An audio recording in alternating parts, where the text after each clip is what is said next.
Hey, aujourd'hui, si l'on cherche ou demande des informations sur le fonctionnement du marché, on trouve de tout partout. Les prix minimums sont vendus dans l'ordre ou pas? Aléatoire au prix maximum? Ça dépend de la quantité? C'est aléatoire quel que soit le prix? Bref, je vais vous expliquer comment fonctionne le marché de A à Z. Il y a 3 façons d'accéder au marché. Vous pouvez y accéder via le menu Échappe, puis via le raccourci, ou en tapant Marché dans la barre de recherche. Vous pouvez également accéder au marché via les domestiques si vous en avez une ou plusieurs. Et enfin, dans la boussole en haut à droite de votre écran, vous pouvez cliquer sur le petit icône du marché qui vous emmènera au PNJ du marché commun le plus proche. Le marché fonctionne avec un entrepôt qui lui est propre.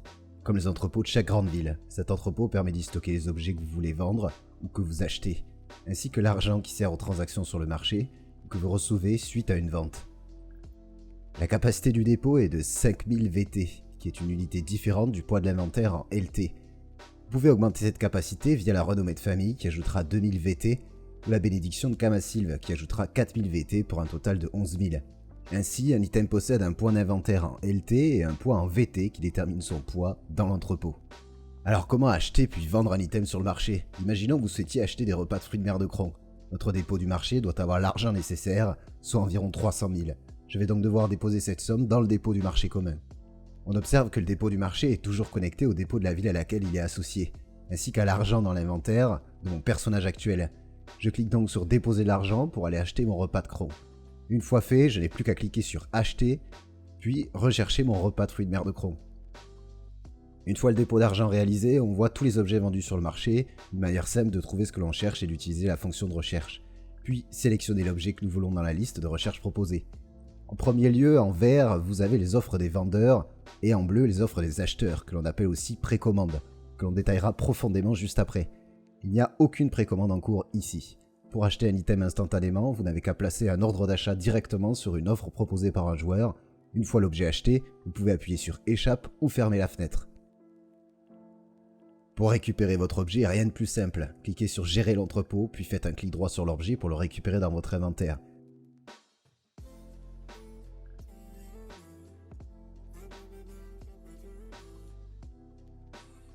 Vous pouvez également le déposer dans le dépôt de la ville associée si vous le souhaitez, en cliquant sur l'onglet du dépôt, avant de déposer l'objet depuis le dépôt du marché. Si vous achetez souvent un objet, vous pouvez le mettre en favori. Tapez le nom de l'objet puis cliquez sur l'onglet Favoris. Enfin, vous pouvez cliquer sur la liste des favoris pour l'ajouter et y revenir facilement. Maintenant, voyons comment vendre un objet. Je vais donc vendre le repas de fruits de mer que je viens d'acheter. Si vous avez suivi jusque-là, je dois donc le mettre dans le dépôt du marché, puis cliquez sur Vendre cette fois. Là, vous voyez le dépôt de votre marché avec tous les objets à l'intérieur, dont celui que l'on souhaite vendre. Ensuite, vous n'avez plus qu'à placer l'offre qui vous convient le mieux. A noter que si vous placez un objet en vente au prix d'une précommande placée par un autre joueur, l'objet se vendra instantanément. Et l'argent reçu ira directement dans le dépôt du marché. On peut facilement vérifier que notre offre est en place. Une fois qu'un aventurier a acheté votre objet, vous aurez une notification de la vente si vous êtes en jeu, en ayant coché Notification dans l'onglet Notification du menu Paramètres. Une fois votre objet vendu, vous pouvez retourner sur le marché pour récupérer votre argent, toujours dans l'onglet Vente. Avant de récupérer votre argent, parlons de la taxe du marché qui est appliquée à la récupération de l'argent en vente, normale ou directe. Le marché prend une taxe de 30% sur la vente d'un objet ainsi qu'un bonus de 5% pour la taxe territoriale. Si vous vendez un objet à 1 million sur le marché, vous recevrez seulement 650 000 pièces d'argent.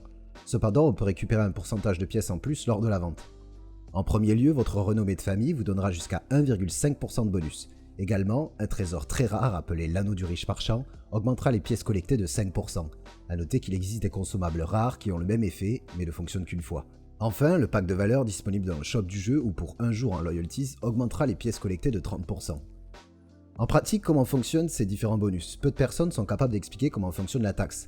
Imaginez que vous souhaitiez vendre un item à 1 million, le marché applique en premier lieu sa taxe de 35%, vous donnant 650 000 pièces d'argent. Ensuite, le jeu prend ce qu'il vous reste, soit 650 000 pièces d'argent, et vous donnera le bonus de pièces d'argent cumulées que vous avez en argent supplémentaire appliqué à ce restant.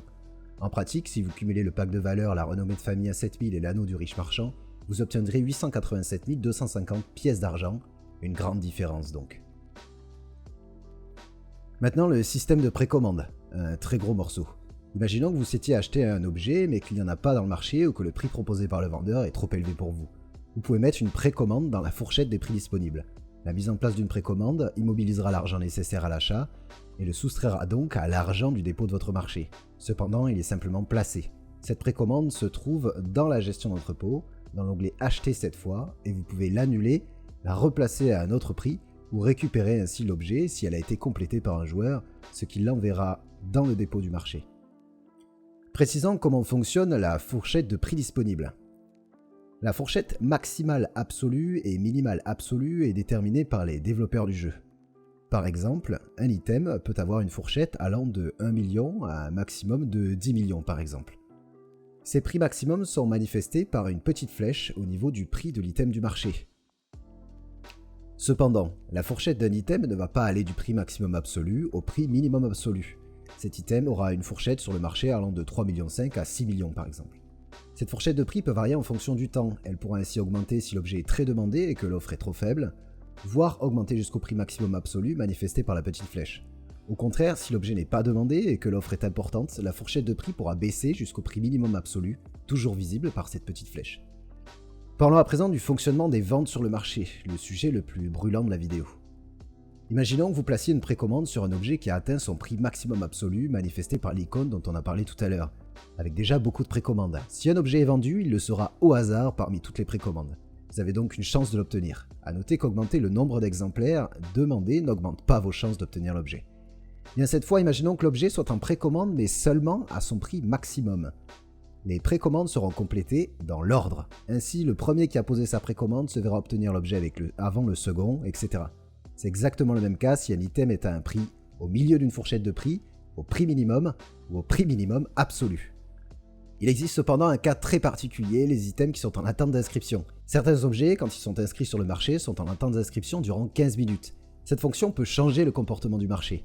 Ainsi, si un item est précommandé à un prix autre que le prix maximum absolu de l'objet, son attribution sera cette fois au hasard également. A noter que si un objet est vendu en attente d'inscription à 266 milliards, aucun des joueurs ne peut mettre une précommande à un prix supérieur. Sauf, et oui, dans un cas, si un autre exemplaire du même objet est vendu à un prix plus élevé au même moment, repoussant le plafond de précommande.